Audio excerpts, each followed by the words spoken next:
नमस्कार दोस्तों। देखिए, आज की क्लास में हम संविधान के टॉप 25 प्रश्नों को याद करेंगे। ओके, अगर आप एसएससी जीडी, यूपी पुलिस या रेलवे आरपीएफ या किसी भी गवर्नमेंट एग्जाम की तैयारी कर रहे हैं तो आप चैनल को सब्सक्राइब जरूर कर लेना। ठीक है, चलिए देखिए शुरुआत करते हैं पहले क्वेश्चन से। इस क्वेश्चन का आप आंसर कमेंट में बताइए। ठीक है, देखिए पहला क्वेश्चन देखते हैं। प्रथम केंद्रीय विधानसभा का गठन कब किया गया था? तो प्रथम जो है केंद्रीय विधानसभा का गठन कब किया गया था? तो दोस्तों इसका आपका करेक्ट आंसर है ऑप्शन नंबर ए, यानी कि सन 1921 में। सन 1921 में प्रथम केंद्रीय विधानसभा का गठन किया गया था। ओके, चलिए देखते हैं अगले क्वेश्चन को। भारत की संविधान सभा किसके कहने पर बनाई गई थी? जो भारत की जो संविधान सभा जो बनाई गई थी वो किसके कहने पर बनाई गई थी? तो दोस्तों इसका आपका करेक्ट आंसर है ऑप्शन नंबर बी, यानी कि कैबिनेट मिशन। कैबिनेट मिशन के कहने पर क्या हुआ था? भारत की संविधान सभा का गठन हुआ था। ठीक है, चलिए देखते हैं अगले क्वेश्चन को। भारत की संविधान सभा का अध्यक्ष कौन था? तो भारत की जो संविधान सभा थी उसका जो अध्यक्ष था वो कौन था? डॉक्टर राजेंद्र प्रसाद, यानी कि ऑप्शन सी हमारा क्या इसका करेक्ट आंसर है। डॉक्टर राजेंद्र प्रसाद जो थे वो कौन से स्थायी अध्यक्ष थे? कैसे थे? स्थायी अध्यक्ष थे। ठीक है, और डॉक्टर सच्चिदानंद सिन्हा थे वो कौन से अस्थायी अध्यक्ष थे। ओके, चलिए देखते हैं अगले क्वेश्चन को। निम्नलिखित में से किस अधिनियम में नियंत्रक महालेखा परीक्षक नामक पद का सुझाव दिया गया था? ठीक है, तो देखिए इसका आपका करेक्ट आंसर है ऑप्शन नंबर बी, यानी कि सन 1919 के अधिनियम में। ठीक है, यानी कि बी हमारा क्या है इसका करेक्ट आंसर है। ओके, चलिए देखते हैं अगले क्वेश्चन को। संविधान के अंतर्गत भारतीय लोकतंत्र के आदर्शों को हम कहाँ देख सकते हैं? ठीक है, तो दोस्तों इसका आपका करेक्ट आंसर है ऑप्शन नंबर ए, यानी कि प्रस्तावना में। तो संविधान के अंतर्गत भारतीय लोकतांत्रिक आदर्शों को हम कहाँ देख सकते हैं? प्रस्तावना में, यानी ए हमारा क्या है इसका करेक्ट आंसर है। ओके, चलिए देखते हैं अगले क्वेश्चन को। संविधान की प्रस्तावना में भारत को निम्नलिखित में से किस रूप में घोषित किया गया है? ठीक है, तो जो संविधान की जो प्रस्तावना है यानी कि उद्देश्य का जो है वो भारत को निम्नलिखित में से किस रूप में घोषित किया गया है? तो इसका आपका करेक्ट आंसर है दोस्तों ऑप्शन नंबर सी, एक प्रभुसत्तात्मक, समाजवादी, पंथनिरपेक्ष, लोकतांत्रिक गणराज्य, यानी कि सी हमारा क्या है इसका करेक्ट आंसर है। ओके, चलिए देखते हैं अगले क्वेश्चन को। संविधान बनाते समय निम्नलिखित में से कौन सा आदर्श प्रस्तावना में शामिल नहीं किया गया था? तो संविधान बनाते समय निम्नलिखित में से कौन सा आदर्श किसमें प्रस्तावना यानी कि उद्देशिका में शामिल नहीं किया गया था? तो दोस्तों इसका आपका करेक्ट आंसर है ऑप्शन नंबर ए, यानी कि समाजवादी। समाजवादी जो शब्द था वो क्या बाद में जोड़ा गया था। ठीक है, चलिए देखते हैं अगले क्वेश्चन को। संविधान की उद्देशिका प्रस्तावना का संशोधन कितनी बार किया गया है? तो जो संविधान की जो प्रस्तावना यानी कि उद्देशिका जो है इसका संशोधन कितनी बार किया गया है? तो दोस्तों इसका आपका करेक्ट आंसर है ऑप्शन नंबर सी, केवल एक बार किया गया। जो प्रस्तावना है हमारी संविधान की उसमें संशोधन जो किया गया वो कितनी बार? एक बार किया गया। कब किया गया? संविधान की उद्देशिका यानी प्रस्तावना में संशोधन एक बार 42वें संविधान संशोधन अधिनियम 1976 में किया गया था।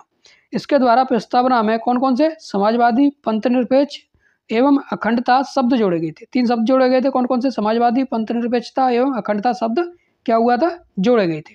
ठीक है, चलिए देखते हैं अगले क्वेश्चन को। भारत के संविधान में भारत को किस रूप में वर्णित किया गया है? तो भारत के संविधान में भारत को किस रूप में क्या वर्णित किया गया है? तो दोस्तों इसका आपका करेक्ट आंसर है ऑप्शन नंबर ए, राज्यों का संघ। भारत के संविधान के भाग 1 में अनुच्छेद 1.1 में कहा गया है कि भारत अर्थात इंडिया राज्यों का संघ होगा। क्या होगा? राज्यों का संघ होगा, यानी कि ए हमारा इसका क्या है करेक्ट आंसर है। ओके, चलिए देखते हैं अगले क्वेश्चन को। भारतीय संविधान पूर्ण रूप से कब लागू किया गया था? तो भारतीय जो संविधान था किससे पूर्ण रूप से कब लागू किया गया था? तो पूर्ण रूप से जब लागू किया गया था वो डेट थी 26 जनवरी 1950 को। यानी भारतीय संविधान जो था पूर्ण रूप से कब लागू किया गया था? 26 जनवरी 1950 को। अच्छा, आंशिक रूप से कब किया गया था? 26 नवंबर 1949 को। कितना? 26 नवंबर 1949 को क्या आंशिक रूप से लागू किया गया था। ठीक है, और पूर्ण रूप से कब लागू किया गया था? ऑप्शन हमारा ए सही है, 26 जनवरी 1950 को। ओके, चलिए देखते हैं अगले क्वेश्चन को। भारत की संविधान सभा के संवैधानिक जो सलाहकार थे वो कौन थे? तो भारत की संविधान सभा के संवैधानिक जो सलाहकार थे वो कौन थे? ऑप्शन नंबर डी हमारा इसका करेक्ट आंसर है, यानी कि B N Rao. B N Rao जो थे वो क्या थे? संविधान सभा के संवैधानिक सलाहकार थे। ठीक है, यानी डी हमारा क्या है इसका करेक्ट आंसर है। ओके, चलिए देखते हैं अगले क्वेश्चन को। भारत में एकल नागरिकता की अवधारणा अपनाई गई है। तो भारत में एकल नागरिकता की जो अवधारणा अपनाई गई है वो कहाँ से अपनाई गई है, किस देश से अपनाई गई है? तो दोस्तों इसका आपका करेक्ट आंसर है ऑप्शन नंबर डी, इंग्लैंड से। ठीक है, जो भारत में एकल नागरिकता की जो अवधारणा अपनाई गई है वो कहाँ से? इंग्लैंड से अपनाई गई है। ओके, यानी कि डी हमारा क्या है इसका करेक्ट आंसर है। ओके, चलिए देखते हैं अगले क्वेश्चन को। भारतीय संविधान ने भारतीय महासंघ की योजना किसके संविधान से ली है? तो भारतीय संविधान में भारतीय महासंघ की जो योजना जो ली है वो किसके संविधान से ली गई है? तो दोस्तों इसका आपका करेक्ट आंसर है ऑप्शन नंबर सी, कनाडा के संविधान से। यानी सी हमारा क्या है इसका करेक्ट आंसर है। ओके, चलिए देखते हैं अगले क्वेश्चन को। भारत के संविधान का निर्माता किसे माना जाता है? तो अपने भारत के जो संविधान का निर्माता किसे माना जाता है? तो दोस्तों इसका आपका करेक्ट आंसर है ऑप्शन नंबर डी, यानी कि डॉक्टर बी.आर. अम्बेडकर को क्या माना जाता है? भारत के संविधान का निर्माता माना जाता है। ठीक है, यानी डी हमारा क्या इसका करेक्ट आंसर है। ओके, चलिए देखते हैं अगले क्वेश्चन को। निम्नलिखित में से यूएसए के संविधान की विशेषता कौन सी है जो हमारे संविधान के निर्माताओं द्वारा ग्रहण की गई थी? तो निम्नलिखित में से यूएसए के संविधान की विशेषता कौन सी है जो हमारे संविधान के निर्माताओं द्वारा क्या की गई थी? ग्रहण की गई थी। तो दोस्तों इसका आपका करेक्ट आंसर है ऑप्शन नंबर डी, यानी न्यायिक समीक्षा, मौलिक अधिकार, उच्चतम न्यायालय एवं न्यायाधीशों को हटाना। ये क्या है? ये तीनों चीज़ें क्या क्या किया गया था? हमारे यूएसए के संविधान से हमारे संविधान में जोड़ी गई थी, यानी कि अपनाई गई थी। यानी डी हमारा इसका क्या करेक्ट आंसर है। ओके, चलिए देखते हैं अगले क्वेश्चन को। विश्व में सबसे बड़ा संविधान किस देश का है? तो विश्व में सबसे बड़ा जो संविधान है वो किसका? अपने भारत देश का, यानी कि बी हमारा क्या है इसका करेक्ट आंसर है। क्या है? बी हमारा क्या है करेक्ट आंसर है। ओके, चलिए देखते हैं अगले क्वेश्चन को। हमारे संविधान में न्यायिक समीक्षा की धारणा किस देश के संविधान से ली गई है? तो हमारे संविधान में क्या न्यायिक समीक्षा की जो धारणा ली गई है वो किस देश के संविधान से ली गई है? तो दोस्तों इसका आपका करेक्ट आंसर है ऑप्शन नंबर ए, यूएसए के संविधान से। ठीक है, यूएसए के संविधान से क्या लिया गया है?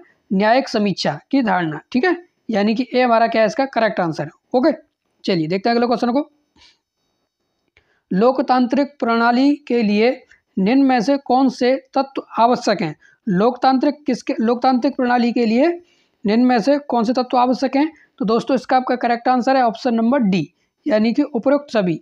अवसर की समानता होनी चाहिए, अधिकारों का संरक्षण होना चाहिए, स्वतंत्र एवं निष्पक्ष क्या होना चाहिए? चुनाव होने चाहिए, तब क्या बनेगा? लोकतांत्रिक। ठीक है, यानी कि लोकतांत्रिक प्रणाली के लिए निम्न में से कौन से तत्व आवश्यक हैं? उपरोक्त सभी। ठीक है, यानी कि अवसर की समानता, अधिकारों का संरक्षण एवं स्वतंत्र एवं निष्पक्ष चुनाव। ओके, यानी डी हमारा क्या है इसका करेक्ट आंसर है। ओके, चलिए देखते हैं अगले क्वेश्चन को। भारतीय संविधान में मूलभूत अधिकार किस देश के संविधान से लिए गए? तो भारतीय संविधान में ना क्या मूलभूत अधिकार जो है किस देश के संविधान से लिए गए हैं? तो दोस्तों इसका आपका करेक्ट आंसर है ऑप्शन नंबर सी, अमेरिका के संविधान से। ठीक है, तो मूलभूत अधिकार जो लिए गए हैं वो किसके? अमेरिकी संविधान से लिए गए हैं, यानी कि सी हमारा क्या है इसका करेक्ट आंसर है। ओके, चलिए देखते हैं अगले क्वेश्चन को। किस संविधान संशोधन अधिनियम द्वारा संपत्ति का अधिकार मूल अधिकार नहीं रहा? तो वो कौन सा संविधान संशोधन अधिनियम है जो संपत्ति के अधिकार को मूल अधिकार नहीं कहता है? ठीक है, तो दोस्तों इसका आपका करेक्ट आंसर है ऑप्शन नंबर बी, 44वें संविधान संशोधन अधिनियम के द्वारा संपत्ति का जो अधिकार था वो क्या नहीं रहा? मूल अधिकार नहीं रहा। ठीक है, यानी कि बी हमारा क्या इसका करेक्ट आंसर है, 44वें संविधान संशोधन अधिनियम। ओके, चलिए देखते हैं अगले क्वेश्चन को। 44वें संशोधन अधिनियम के अंतर्गत कौन सा विधिक अधिकार बन गया है? तो कौन सा जो है विधिक अधिकार बन गया है? तो ये दोस्तों इसका आपका करेक्ट आंसर है ऑप्शन नंबर ए, यानी कि संपत्ति का अधिकार। संपत्ति का अधिकार पहले मूल अधिकार था, 44वें संविधान संशोधन अधिनियम के अंतर्गत ये अब क्या बना दिया गया? विधिक अधिकार बना दिया गया है। ठीक है, यानी कि संपत्ति का जो अधिकार है वो क्या विधिक अधिकार बन गया है। ओके, यानी कि ए हमारा क्या है इसका करेक्ट आंसर है। चलिए देखते हैं अगले क्वेश्चन को। संपत्ति के अधिकारों को मौलिक अधिकार की सूची से किसके शासनकाल के दौरान हटाया गया था? तो इस संपत्ति का जो अधिकार था ना उसको मौलिक अधिकारों यानी मूल अधिकारों की सूची से किसके शासनकाल के दौरान हटाया गया था? तो दोस्तों इसका आपका करेक्ट आंसर है option number B, Morarji Desai सरकार। जो मोरारजी देसाई की सरकार थी उसके सरकार में क्या किया गया था? संपत्ति का जो अधिकार था उसको मौलिक अधिकार मूल अधिकारों से हटा दिया गया था। ठीक है, यानी इसका हमारा क्या है आंसर? बी यानी मोरारजी देसाई सरकार के शासनकाल में संपत्ति के अधिकार को मौलिक अधिकारों की सूची से हटाया था। ठीक है, चलिए देखते हैं अगले क्वेश्चन को। भारतीय संविधान के किस अनुच्छेद को डॉक्टर बी आर अम्बेडकर ने भारतीय संविधान का हृदय और आत्मा कहा है? तो भारतीय संविधान के किस अनुच्छेद को डॉक्टर बी आर अम्बेडकर ने भारतीय संविधान का हृदय और आत्मा कहा है? तो दोस्तों इसका आपका करेक्ट आंसर है ऑप्शन नंबर सी, यानी कि अनुच्छेद 32। आर्टिकल 32 को बी आर अम्बेडकर ने क्या कहा है? भारतीय संविधान का हृदय और आत्मा कहा है। ठीक है, यानी कि सी हमारा क्या है इसका करेक्ट आंसर है। ओके, चलिए देखते हैं अगले क्वेश्चन को। प्रेस की स्वतंत्रता भारतीय संविधान के किस अनुच्छेद में मिलती है? जो प्रेस की जो स्वतंत्रता है यानी मीडिया की जो स्वतंत्रता है वो भारतीय संविधान के किस अनुच्छेद में मिलती है? तो दोस्तों इसका आपका करेक्ट आंसर है ऑप्शन नंबर बी, अनुच्छेद 19, यानी आर्टिकल 19 के द्वारा जो मीडिया की स्वतंत्रता हमारा संविधान हमको देता है। ठीक है, यानी प्रेस की स्वतंत्रता भारतीय संविधान के किस अनुच्छेद के द्वारा मिलती है? तो आर्टिकल 19 यानी अनुच्छेद 19। ठीक है, यानी बी हमारा क्या है इसका करेक्ट आंसर है। ओके, चलिए देखते हैं अगले क्वेश्चन को। भारतीय संविधान में मौलिक कर्तव्य कब समाविष्ट किए गए थे, यानी कि जोड़े गए थे? भारतीय संविधान में मौलिक कर्तव्य जो थे वो कब समाविष्ट किए गए थे, कब जोड़े गए थे? तो दोस्तों इसका आपका करेक्ट आंसर है ऑप्शन नंबर बी, 1976। ठीक है, यानी कि 42 में, यानी कि 42 में संविधान संशोधन अधिनियम 1976 के द्वारा भारतीय संविधान में मौलिक कर्तव्य को जोड़ा गया था, समाविष्ट किया गया था। यानी कि हमारा इसका क्या आंसर है? बी हमारा क्या इसका करेक्ट आंसर है। 42 में संविधान संशोधन अधिनियम के द्वारा क्या किया गया था? भारतीय संविधान में मौलिक कर्तव्यों को समाविष्ट किया गया था, जोड़ा गया था। ठीक है, तो दोस्तों आज की क्लास में बस इतना ही। अगर वीडियो अच्छी लगी हो तो चैनल को सब्सक्राइब जरूर कर लेना। ओके, चलिए मिलते हैं नेक्स्ट वीडियो में ऐसे और अच्छे क्वेश्चनों के साथ। ओके।